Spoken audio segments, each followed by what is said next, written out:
What's up, everybody? We're here with TWIG 122. We've got myself, Joe Kim, Miska Katkoff, Eric Kress, and Adam Telfer. Today, we're going to be talking about 4 articles. First, PUBG New State is a futuristic new battle royale game for Android and iOS by The Verge. Second, Genshin Impact development costs by gamesindustry.biz. Third, Google Stadia problem, a video game unit that's not googly enough by Bloomberg. And finally, Spotify says it's letting employees work from anywhere while still paying San Francisco and New York salaries by Business Insider.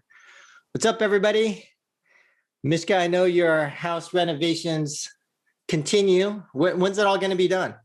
Yeah, I'm out here in the woods just recording this.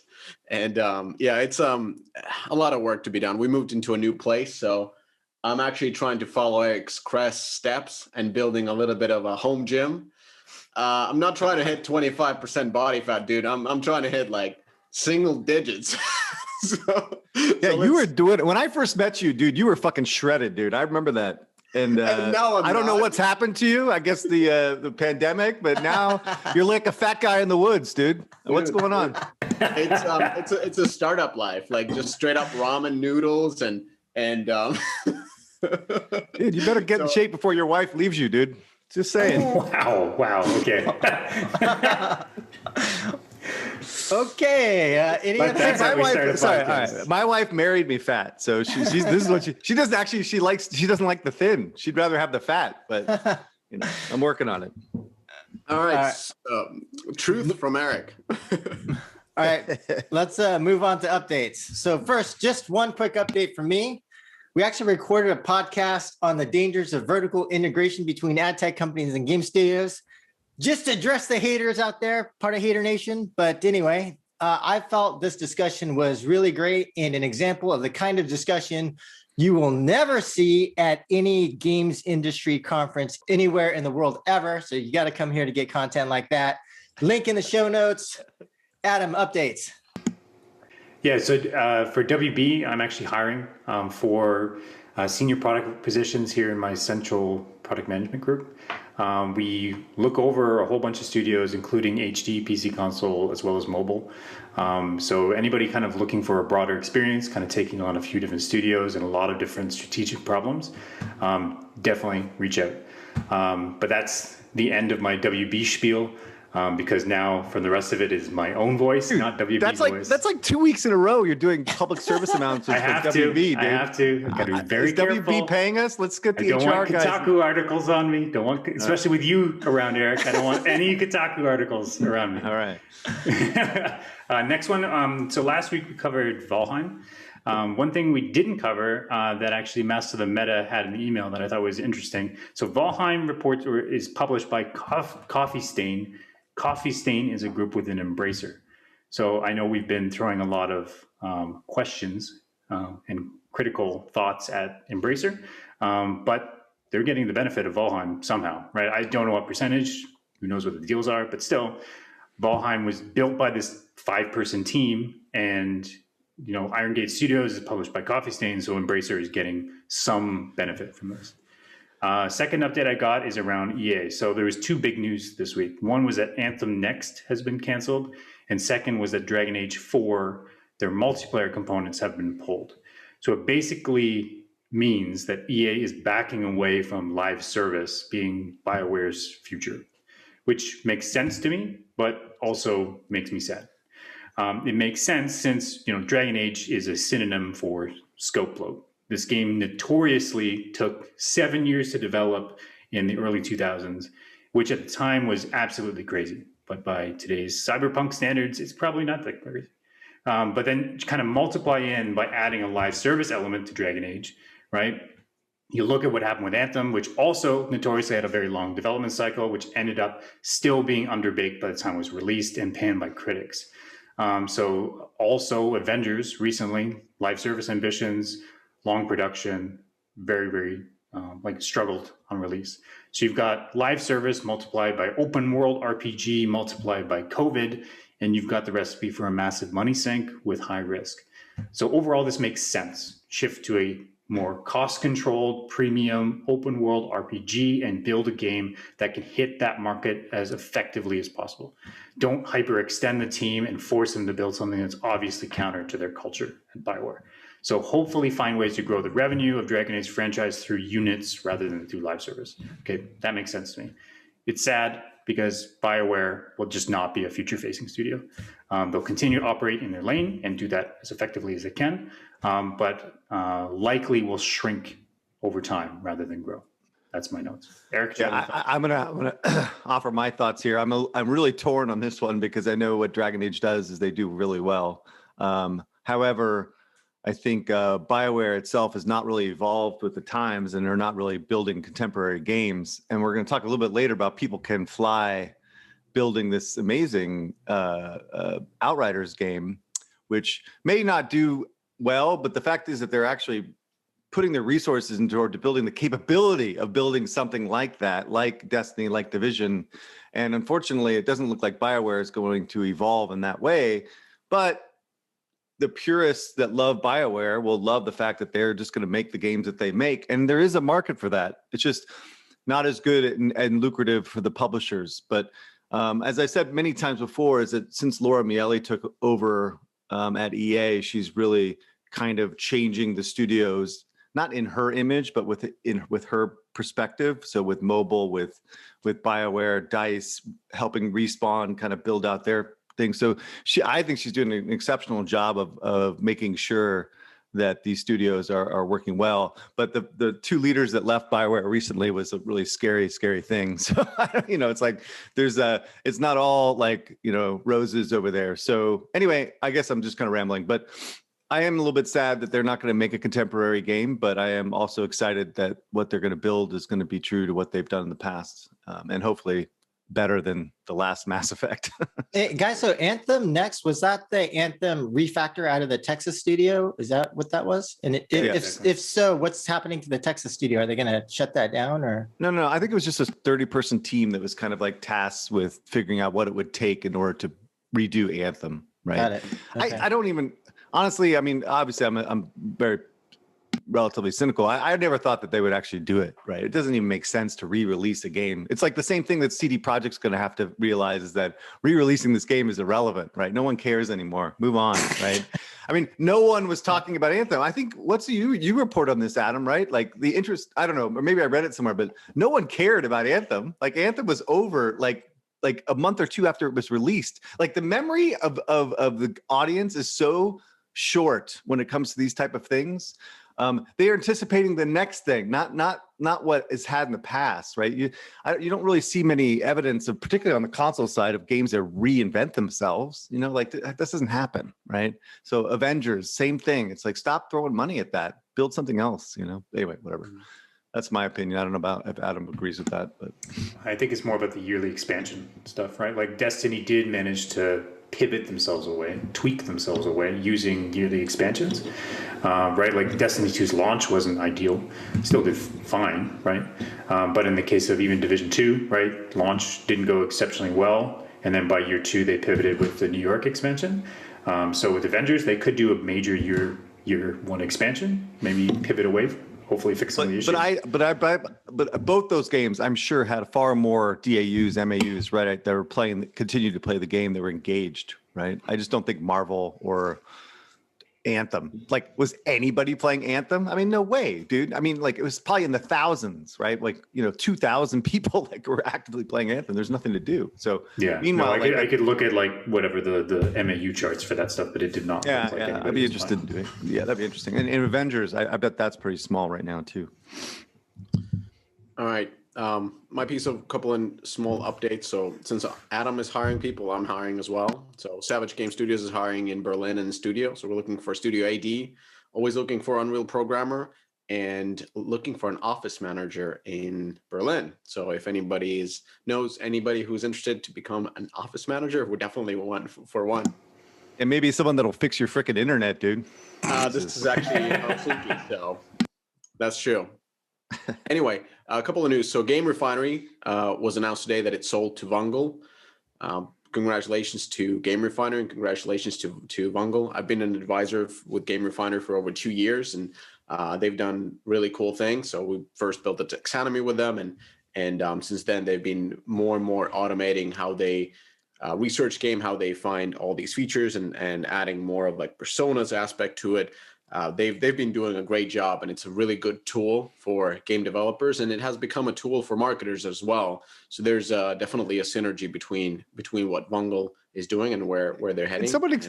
Can someone quickly explain to me what the synergy is? I'm a fan of Game Refinery. I think they make a really cool tool. But why would Vungle need Game Refinery in short? The amount of data that they have on games helps actually with targeting. So what they've been doing, what the Game Refinery has been working with several studios on marketing side. They used to work mainly with the studio side, just with the game developers, but they started working with marketers for, I don't know, if year and a half ago, as they have more and more data that allows you to not only see what other games are similar and where do you fall in the taxonomy, but also a lot of the data regarding App Store optimization, how the games look. I know, but what does it have to do with Vungle? Well, Vungle is an ad network, and they are looking naturally with the AT&T. They're looking at their ability to target different players, and the better they target, the better players they show their video network. I mean, Vungle is primarily a video network. The better service they can provide. And if you look at any of the other competitors, be it AppLovin, be it IronSource, be it Unity, they're all are vertically integrating, as JK has done the post on it. They're looking at as many ways to get the game developers hooked into their platform so they can do a I don't get it. Sorry, I don't get it. I think it's probably more from a classification perspective, Eric, probably, rather than from customer data. I don't get it. I don't get it. Ad network, Game Refinery. Game Refinery is a bunch of features and games, right? It's a really cool. Let's put it this way. Just I can simplify it overly. So when you understand the taxonomy and where players are playing for certain games, you can kind of understand where the players are moving back and forth between which games. Now, you could have done this before if you just use your whatever attribution platform or whatever, you can see where the players are coming from. But when you take that away, you need more theoretical information and qualitative information on how players are moving between different games, and then make your ad strategy based on that. That would be my take. Again, we could have. I will just let's move on because my brain is not. All right, let's move on to this. This is an IPO news. So Tiny Build is a game developer that is IPOing in London AIM, which is the secondary market. Now, Tiny Build is quite tiny on mobile. I pulled out their latest data from last year, and they had like 17 million downloads with maybe 4 million of gross revenue. Their main hit is Hello Neighbor. Yeah, Hello Neighbor game. This is on PC. It's apparently very popular with kids. Yeah. And their expertise is to scout Eastern European studios. The CEO is Russian, but lives in the US. And they acquire those studios very early, again, focused on PC. Now, rumor has it, this is now I can tell a rumor. So rumor has it that there's a lot of interest from investors because of the scarcity of gaming and the take names on the AIM market of the London Stock Exchange. And valuation for these type of mid caps on AIM is typically several hundred millions. This is not going to end well, man. This is certainly not going to end well when companies like this are going public, and then these companies in Poland, like Huge and all these other things going public. This is going to be a bloodbath, dude. I'm telling you, dude. Anyway. Let's not Huge too much. I like the Huge guys. Yeah. You guys, but these companies have no business being public, dude. All these companies, it's crazy. This is crazy talk. Oh, but by the way, I didn't even say this, but the Roblox is going public. Did we talk about this last week? I can't remember. But the roadshow presentation was really, really interesting. I think they did a good job, dude. That guy is Halliday. Like, he is Halliday from Ready Player One, like the CEO of Roblox. Like, you listen to him and he is just whoosh out there, man. It's awesome, right? I can't wait. But they did a good job of explaining the whole the products and what their strategy is, geographic expansion, whatever. I think, again, their biggest challenge, and I'm not going to go into this too much, is demographic expansion, but I think geography, they probably have some room to grow. But anyway, it's a really interesting presentation. I thought it was really well done. The next thing was, I swear, on cue, like a day or two after we talked about this, is that Zynga was announced as a nomination for GameIndustry.biz top 50 developers, right? Right after that fluff piece on Bromberg or whatever his name is. But I can't seem to find the story, but I saw the notification. But anyway, I guarantee you, dollars to donuts, that they will be top 10 fit game developers in 2021, as if they same as they were number one last year, because that's the way this business works. It's dirty, dirty stuff. The other thing that it was off my radar. I still don't understand how this happened, but Outriders came out and is a demo across all platforms basically that matter, which does not include Nintendo. Basically, it's a class-based looter shooter. Excuse me, that's exactly what I love. It feels like a really well-designed Anthem, even though it's not a mech game by any stretch, but it's post-apocalyptic. It's like this huge story arc, et cetera, et cetera. But it's the way Anthem should have been designed from the get-go in terms of... Now, I'm not saying this game is going to be amazing. I'm not saying that. I'm saying it ticks all the boxes for me, right? The demo was actually technically very rough. I was surprised that you threw out a demo that had any type of, particularly on PC, I was having all kinds of hiccups and problems with dialogue, etc. But the game actually comes out in a month, so that makes me a little bit worried that it might get delayed or whatever in order to fix some things that were in that thing. And the other thing is we don't really know what the end game is, which is actually critical to long-term retention for these type of games, as everyone knows. I think it should look. I mean, I think everyone should take a look and see if they like that kind of game, like Division and Destiny, and what Anthem could have been. This is a great game to look at, and I'm excited to have something to play. Right, I haven't been really playing much except for World of Warcraft, as I've said. So this will give me something to play. I'm day one for sure. All right, cruising into news. So first news item, PUBG New State is a futuristic new battle royale game for Android and iOS, as reported by The Verge. And so we are going to see a new PUBG mobile game, and it's set in 2051, years after the current PUBG games. And The Verge suggests that based on early images, the game looks very similar to Call of Duty, Black Ops 3 and 4 from an art style perspective. And PUBG New State, unlike PUBG Mobile, will actually be developed by PUBG Studio. And that's different because PUBG Mobile, as many of us already know, was developed actually by Tencent. And finally, The Verge also suggests the game will also differentiate by diving more into the lore of the overall PUBG universe. And kind of surprising, I didn't know there was a lot of PUBG lore, but I guess they're going to try and build that out. So my take on this is that, it sounds like a pretty smart move by, Krafton by building it themselves. They'll get higher margins on the game by cutting out Tencent. And also, I'm not sure when they made the decision to make this game internally, but I would believe that, I got to believe that a lot of the sort of US versus China app wars stuff, as well as what happened in India, where PUBG Mobile was banned, that probably weighed into their decision to create a game on their own as well. Any thoughts from you guys? Yeah, I mean, I always get so confused with all this because, the PUBG guys were used to be called Bluehole, right? And then they changed their name to Krafton. And then I think what people don't realize is that the PC version of the title was built by Krafton, formerly known as Bluehole, and the mobile version was built by Tencent, right? And there's PUBG Corp too.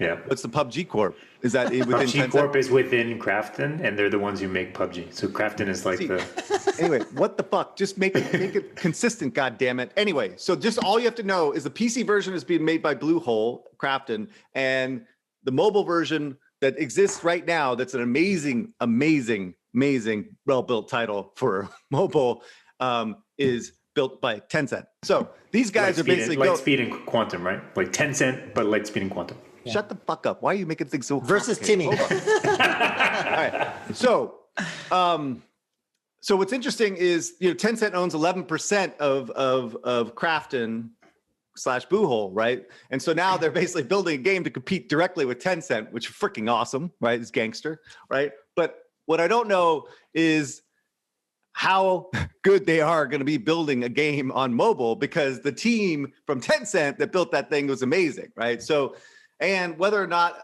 a separate PUBG can exist in the same world as the existing PUBG, because a lot of people have spent a lot of time and effort building up their profiles and their characters and their gear and whatever, moving over to another game without any type of what's the right word? Yeah, like cross progression, right? Yeah, like some progression. Moving to a brand new game just seems like pretty difficult, right? And they obviously probably will not have Tencent support in China, right? So they're gonna have to publish this on their own, I would think, you know. So it'll be interesting to see. It'll be a really great case study in cannibalization, generally speaking. I think personally, and I'm sorry if Mr. Joseph and Miska have said this before, I think the shooting category is getting 100% way too crowded, because it represents like 4% of the overall market, and we have like 12 games going after it, 2 that are absolute juggernauts. And with you know, with Fortnite leaving, there is some room there, per se, but like at the end of the day, I don't know how big this genre can be on mobile with all these competitors, because we have Battlefield coming, we have Apex coming, we have now this new PUBG game, and then we have existing PUBG and Call of Duty. It's like, dude, all is Battlefield coming to mobile? Is that confirmed? This is coming from a guy who was just going crazy about Outriders on PC and console. Like, listen, you're talking about, again, a smaller game that you're super excited about, and all these shooters that you just mentioned actually exist on the platforms that you're playing. Yeah. I gotta say, I gotta agree. It's super competitive. I think everyone should avoid this category. Yeah. Everyone stay out of this. It's a bloodbath, guys. Yeah, this is actually a very interesting piece of news, because as you said, it's the fact that PUBG is one of the most successful games on mobile ever. Because even if we look at the shooter revenues in the West, that's 2.1 billion. But if we look at overall revenues for all PUBG games, so 2.1 billion in net revenues. But if we look at the revenues for PUBG alone worldwide, it made 1.8 billion last year. And the shooter category is growing. The downloads are growing significantly. The revenues are growing. But what's interesting about the PUBG game is like 60% of the revenues are coming from China, and quarter of the installs are actually coming from India. And I think there was a little bit of a challenge where they pulled the game out of India. Am I correct, JK? It got banned out of India. Yeah, it got banned. It's still banned. Yeah, but Eric is right. The PvP market is getting crazy competitive, even without Fortnite. We got Apex, as you mentioned. Battlefield is rumored. Only a matter of time before probably like Tom Clancy comes in. Like, there was already that Chinese version of Tom Clancy that was successful for like a week, and you can kind of see that there's a persistent demand also, because the amount of installs keeps on growing outside the top titles, outside the top 4, the Free Fire, the Fortnite, the Call of Duty, and the PUBG. And that creates opportunities for market entry. So my prediction is that the new entrants that will focus on progression will find those blue spots in the extremely red ocean, and the key is finding a way to retain and monetize this audience without succumbing to competing to head against the top players in the category. That's my opinion, but I agree with JK that you should really avoid this category in games. It's extremely competitive. There's a lot of big entrants, and it's a red ocean. So just, you know, I think merge is the way to go. It's great to I want to see your pitch deck for VC. Hey, by the way, has anybody actually heard of any of the Ubisoft IPs being brought to mobile by Chinese developers or something? Have you? Yes, because that makes total sense. I know these teams are going after licenses like with reckless abandon. I keep hearing about them like approaching this person and that person. So I don't know why this hasn't even been done by now, right? Because that's just an obvious. So Ubisoft has a big studio, I believe, in Shenzhen. Am I correct? JK, do you know? No. Okay. First of all, stop. Ubisoft cannot make a fucking console, cannot make a mobile game, period. Yes. Forget it. Forget that. That team is actually pretty good, but no, they're not making mobile. I'm saying the Tencent guys are big. Tencent and Nexon and freaking Netmarble and NetEase are all like just basically taking their existing games and just, you know, using a license and porting it all over and bringing it to market, right? So that makes a lot of sense for them to do that with the Clancy stuff. Yeah. I mean, they already proved that they can do it without the Tom Clancy IP. So maybe, it's interesting to see. But I would presume that Tom Clancy would be one of the next games to come out from Ubisoft, made by a Chinese company. I mean, that's what I would suggest. Yeah, it makes sense. Yeah. I don't know. I think everything's been said, but I just hope they aren't doing standard battle royale, right? They're not just doing PUBG, but in the future, right? That they're going to be going closer to Tarkov or Vigor, right, in design.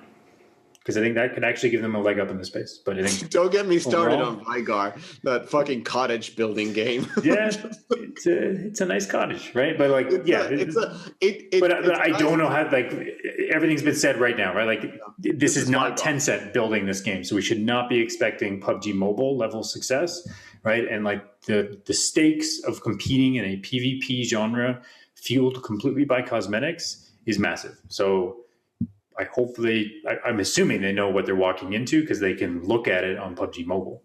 But yeah, I just hope that they're going to sidestep this by doing something more interesting in their design. But yeah, let's move forward. So mihoyo, I'm gonna keep messing up their names, so I apologize. But mihoyo and Genshin Impact. So there was a tweet this week, which actually came from an address to the alumni of Shanghai University. The co-founder, Kai Hayo, sorry, I'm totally going to botch every name in this whole article. I'm sorry, revealed some pretty big numbers. So the company's revenue is now 774 million for 2020. And note, that's not all Genshin Impact. So before we start triangulating mobile to PC revenue, because roughly 375 million was their 2019 revenue from their existing games before Genshin. And if you remember, Genshin didn't launch until Q4 of 2020. So mihoyo is scaling rapidly due to Genshin Impact and actually increased their headcount 70% to 2,400 people by the end of 2020, which is insane, right? That's a big number, man, for that much revenue. Yeah. So that's like Ubisoft stuff. Well, even just like the increasing your headcount by 70%, right? And I'm all for it, throwing fuel on the fire as soon as you've got an obvious hit like they have with Genshin Impact. But wow. So also what came out was it cost them roughly $100 million to create Genshin Impact on day one. But since then, they've scaled their live team, and their live team is actually going to cost them $200 million per year to run this thing. So like, for like a comp here, right? Like they built Breath of the Wild for $100 million as a free-to-play game, and it's going to cost them 2 Breath of the Wilds per year to run this thing. And I think that's just what's at stake when you're talking about a game that has the potential to make more than $1 billion a year, like it's looking like right now, right? Sensor Tower has it estimated making $100 million a month right now on iOS and Android.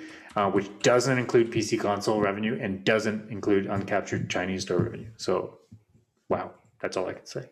My takeaways, I've got 2. Number 1, Genshin Impact's path is not going to be easily followed. So, Genshin Impact was not built by a little scrappy form team backed by a little bit of VC investment for one game, right? This was a studio formed in 2011 who had built successful games like this before in China. You look at Honkai Impact from 2016, this is basically Genshin Light, right?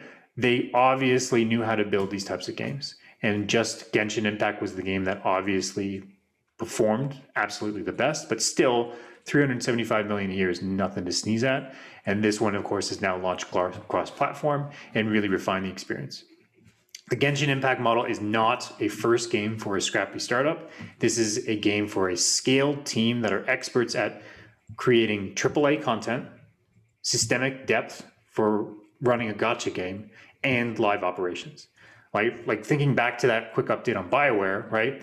The combinations of these things are not easy, right? Transforming a AAA studio to become like those other 2 aspects is not feasible. Transforming a traditional mobile CCRPG studio to become a AAA content studio is not easy, right? So really huge props to this team for being able to do it, and huge execution risk for anybody who assumes they can walk in without those pillars. So I hope anyone that's using Genshin Impact as proof of their game pitch for VC funding in startup slides is listening to this. Okay, number 2 is that lean live ops doesn't matter. the game truly is like building, Breath of the Wild twice per year, right? And I think when you look at this type of game, right, sometimes there is a inclination when you've got a hit game that you want to lean down your live ops and build out a structured team that is as small as possible to fund new R&D. That is the absolute wrong approach. Always you should be asking yourselves when you look at a game like the success like this, how do you throw more fuel on the fire? How do you add more people to this? How do you invest more into an already scaled service? And I think it's impressive, the live content cadence that they got to. They're releasing a new character every 3 weeks alongside limited time modes that actually drive that character collection, as well as nodes, et cetera, on that map. Like, what other Western AAA developer could actually do that? It's very impressive, right? Like, it's like Valorant. Valorant only launches a new character every 2 months, right? Warframe isn't nearly this fast. So it's just impressive. Anyways, I'm just sitting here awestruck about what they've managed to create. There's still plenty of gaps there in terms of their systems, but no, it's impressive. And I wish everyone luck who's trying to follow in their footsteps. Eric?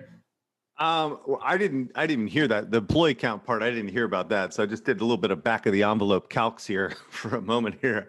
That is a shit ton of employees, man. That is like they literally are doing $290,000 per employee based upon last year's revenue. Compare that to EA, which is at like $515,000 per employee revenue, and Activision, which is $915,000 per employee. And keep in mind, that's only 3 months of Genshin Impact revenue, right? That's only Q4 when we're looking at 2020, right? All right. So that right?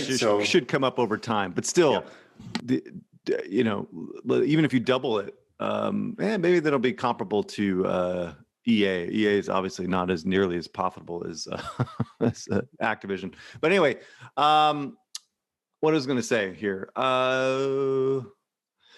This again, and I said this many times, it feels like a really false positive in the industry that a game like this can be successful, given the amount of risk associated with dedicating $100 to $300 million in a few years to a game.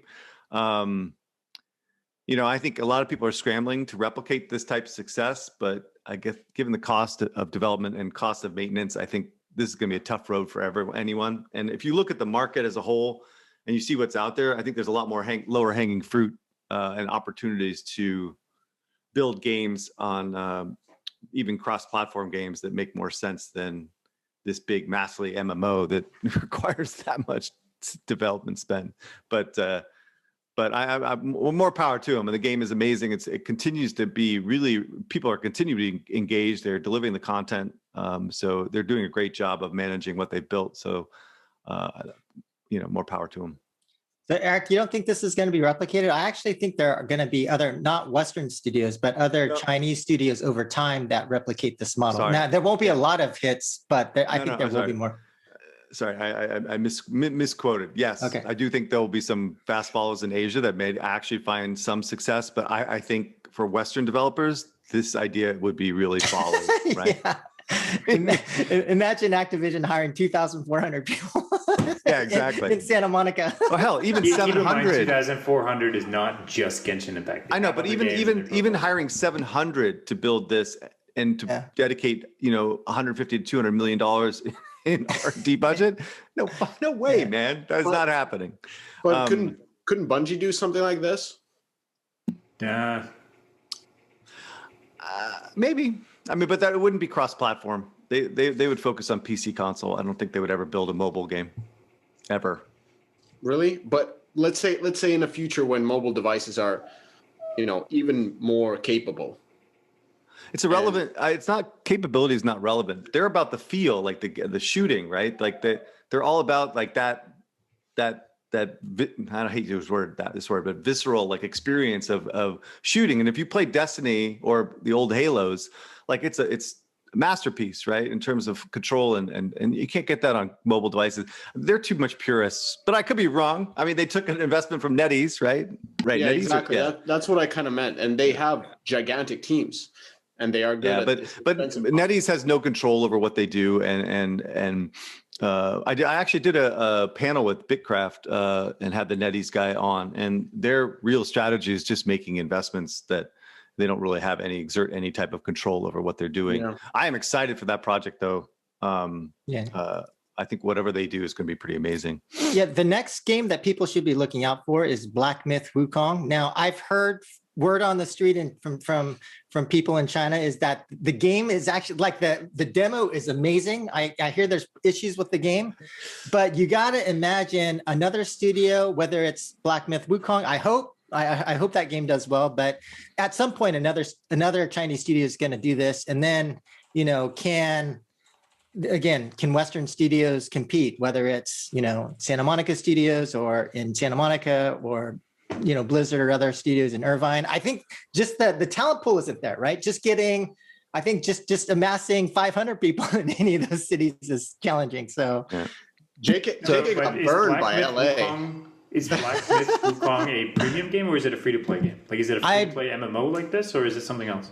I don't know, because there isn't enough detail, but Chinese in general are good at free-to-play and free-to-play monetization, right? But the way that it played, it seemed like it was premium is what it looked like. Yeah, it felt like premium. It felt like a Devil May Cry game or something like that, right? Yeah, that's what it looked like. And so maybe they're doing the Randy Pitchford Gearbox, like super amazing vertical slice, and the game comes out and it's totally terrible, right? Like that could happen. I hope not, but yeah, that's the word on the street. Right. All right. My story. Well, I am picking really terrible stories. But there's always morals to these stories that needs to be told, right? So I'm doing another Google Stadia story, not because I really want to, but just because it actually did trend pretty heavily. Like, it was covered by almost everybody. And again, it was Jason Schreier, who I do respect. The guy is in the weeds on this stuff, man, talking to people and really understanding what's going on. But I think what he did here, if I may be a little bit critical, is he found a data point and tried to build a narrative around it, as opposed to actually making sense. So anyway, here we go. So basically, Jason, he did a piece on Bloomberg about Stadia. It was picked up by a lot of different outlets. But Jason clearly has great access, but I think he brings up something that Google actually did right. And that this article was kind of portrayed as something that Google did wrong, right? So anyway, he points out that Google Stadia came out with an absolutely massive bang, and it was like flashy press releases, places at conferences and shows, and these were all pushed by Phil Harrison, right? And this was like kind of the old school way of building out a console, right? And that actually set the expectations from the consumer way too high for what was released last year in 19, right? And where the features and the content that they promised really just did not exist. And again, the players didn't like the business model, et cetera. And rather than doing that, what they should have done is what Microsoft and Amazon are maybe doing, is rolling it out more gradually, the way that they do it at Google with all their different features, whether it be Gmail and others, et cetera. So I guess maybe, and internally, I think they felt like the buildup was way too much, and that likely they should have pushed the release to next year to really execute on the expectation.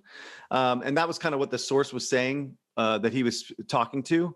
But I don't know if I necessarily agree with all that, right? I don't think you can really slow start a console, right? I don't even know how that's even possible, to be honest. And I think, even though his approach probably didn't match generally Google's style, Harrison's approach didn't match Google's style, which is think big and start small and build it up. I think that's the only way you can really release a console, is what I'm trying to get across here, And so what the data point that he actually got that was supposedly this big reveal was that Take-Two, they paid Take-Two and Ubisoft tens of millions of dollars to build their games for their platform. And I'm like, of course they did. Do you know how much money is spent on building out a new platform from Nintendo or Sony or Microsoft? Do you know how much palms are greased and shit's gone down in order to make these things successful? Yeah, they shell out tens of millions, hundreds of millions of dollars of development stuff and marketing guarantees and all this other stuff. That's the way the business is, right? And so when he's saying that this was like a failure on their part, no, I think this is actually the right way. And the only way they could have actually executed better on this if they just delayed it a year, that they met the expectations of what this thing could be. But regardless, and I'm not going to go into this anymore, is that I still think they would have failed, right? No matter what they did, because I don't think it's a product that has a market, as we've said many times. But I just think that in general, like Google it's just a failure of understanding what the console market is and what who the customer is and what they expect.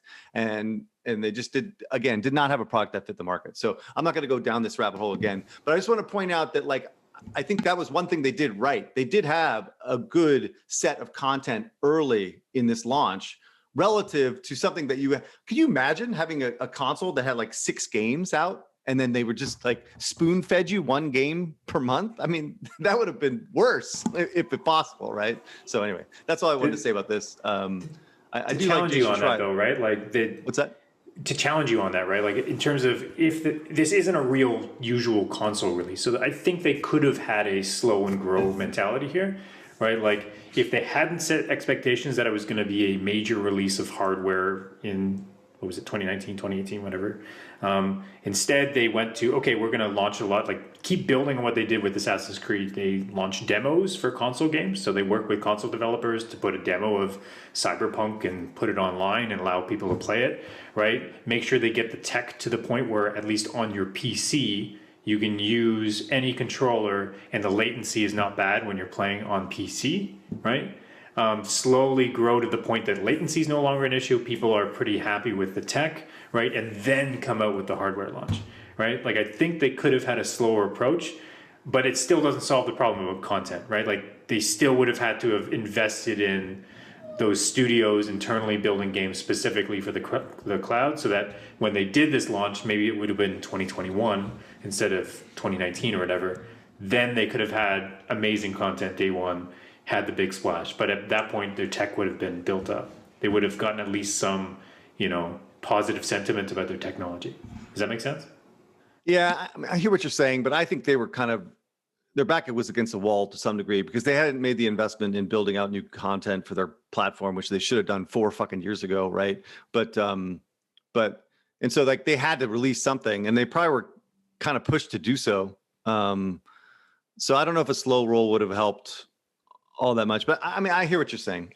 Like, but that I think their window was closing, right? I think they had a 4-year window. They were in year 2, or maybe even year 3, and they had to release it, right? And then see what happened, and then they're going to shut it down by the end of this year. Done, over, right? So I don't know. It's just it was a tough situation for them. I don't know if they're going to shut it down, Eric. I'm seeing Nintendo Stadia in 2022.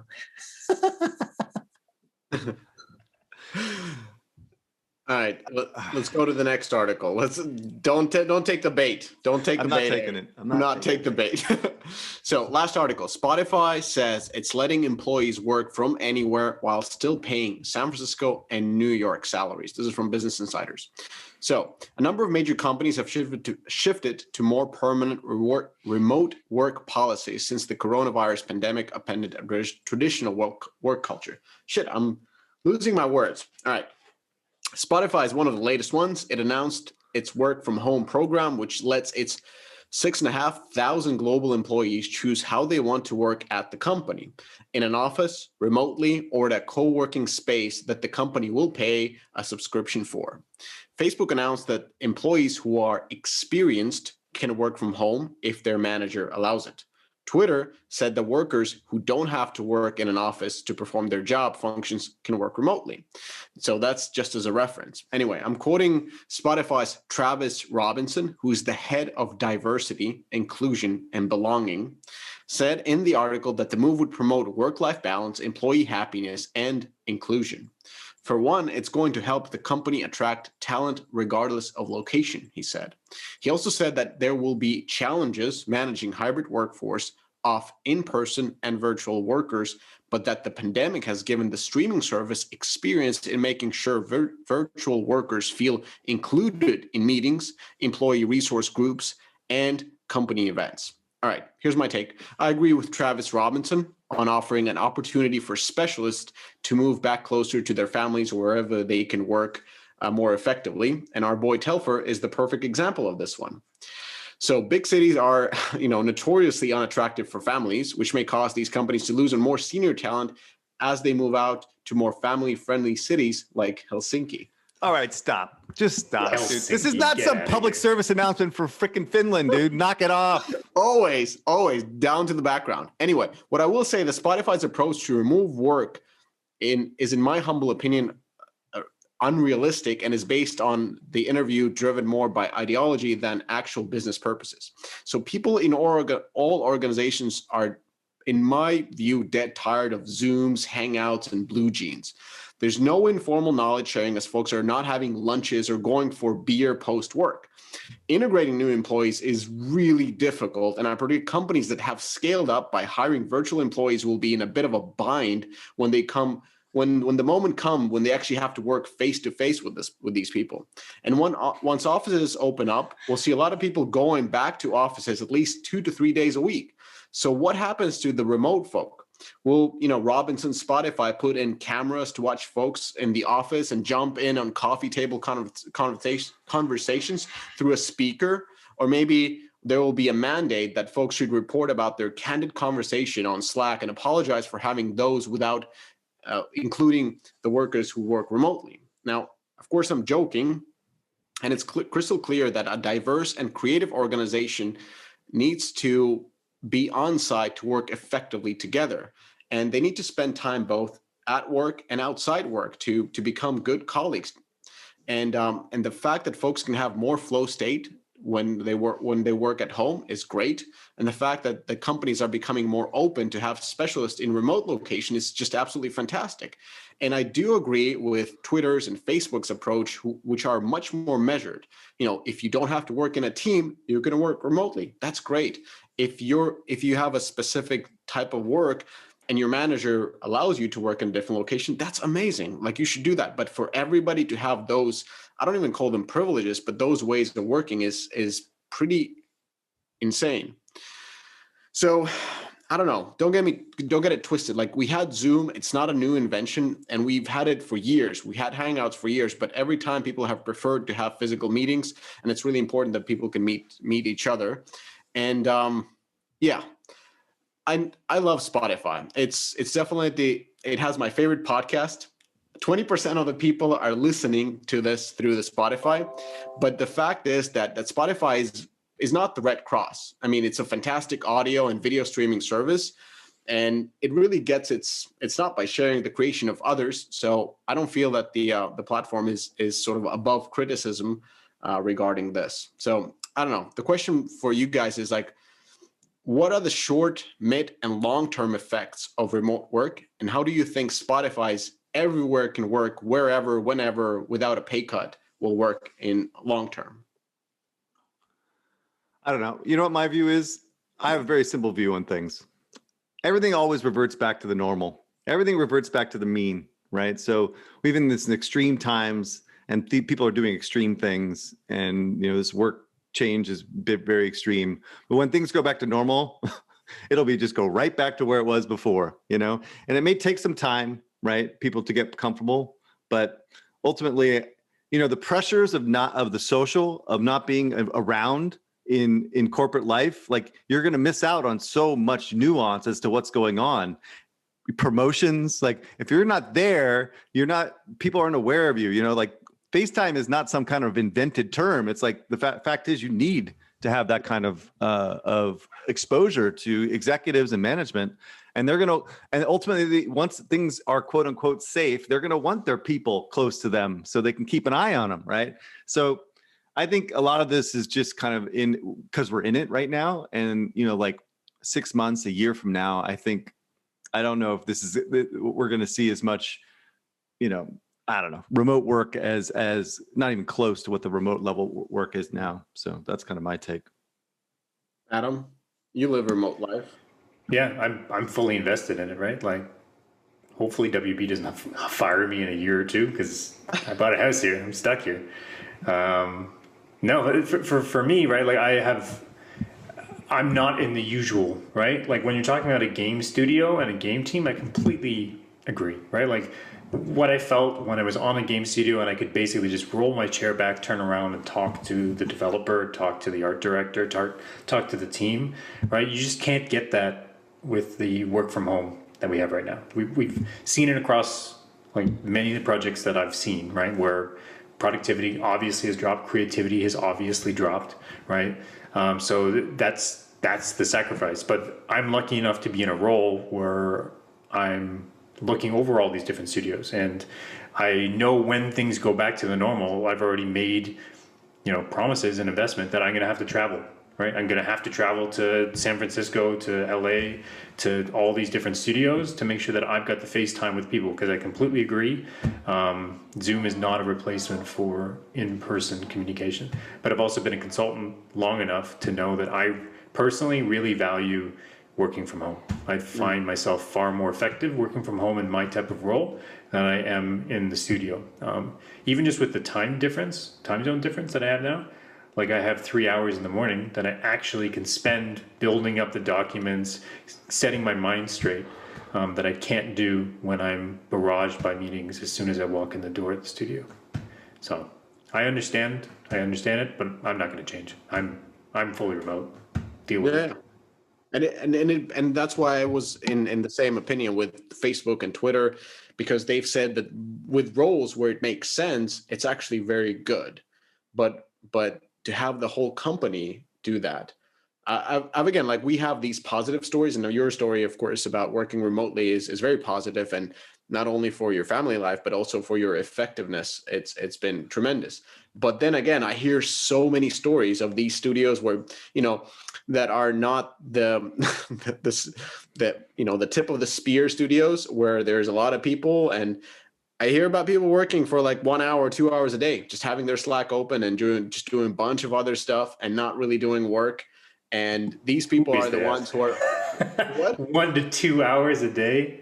Right? Yes, and these are the same people that have been. But like, who's their managers? Like, how are you measuring their work? How, like, if it was a programmer, it would be so obvious. If like a feature you said would be done in like a week takes you like 3 weeks, right? So this is not from my studio, so I don't know, but I've heard from not from your studio, okay? Yeah, from the colleagues. This is again only rumors, but they're basically saying that there's a lot of people who are working only for a couple hours a day, just keeping the Slack open and just slacking, like literally slacking, doing all the other stuff, and they're the ones who are. I think you gotta figure out those people. You gotta I have not met anyone that has been slacking off during work hours, right? In many ways, working from home ends up pushing us to work more hours because more of our time is spent in Zoom chat. So all I've done is promote the idea that you can have no video on, you can do work in some of these stupid meetings. Adam, all I was saying that this person who told me about it, he said the people who work the least out of home were the ones who voted the most that let's keep it remote work always. So in the company internal studies, the ones who work the most. I do not want the takeaway from this podcast to be people that promote remote work do not work. That's very hard. That's not the takeaway. That's not the takeaway. I'm going to take the opposite angle here. I think there are a huge slew of men and women that are like, get me the fuck out of the house, right? And I want to go home and be with adults and have my babysitter or have my school or my preschool, whatever, take care of my kids so I can actually live and be with adults, right? Mm-hmm. They need to pull the ripcord to get the hell out of here, right? No, I completely, there's definitely people that want to go back to the office, right? And like feel like they're far more effective. I'm lucky that my environment is not. Like we're antisocial enough, dude. This is not a healthy society thing, where everyone's still at home, like just like, look at freaking Joseph over there is getting into Bitcoin now, dude. The guy's like gone down the rabbit hole, man. He's like, he's off the reservation, dude. We don't know where he's going, right? He's going to start he's doing conspiracy theories. He was already there like 6 months ago. Now it's Bitcoin. Now it's like, who knows, man? It's like Illuminati shit, right? You got to get back to work. Get to the office, man. Be with people. Be normal. All right. That's my public service announcement. Let's get back to work. I guess I just have a moderate point of view, right? Is that I think there will be permanent change here. That for roles that it makes sense, people will be working remote. I will be, and I think it does give me an advantage for hiring. But I think the norm will be that most studios, especially people that are running a game, need to be back in the office, right? Maybe it'll be 2 to 3 days a week. Maybe it'll be 4, right? But yeah, I guess that's my take. I think we'll take lessons from this and it will have permanent impact, but it's not going to be everyone working from home all the time. So good luck, Spotify. Yeah, good luck with that. Yeah. All right, guys. All right. Have a good week. Stay out of Peace trouble. out. Catch y'all later. Bye. Bye.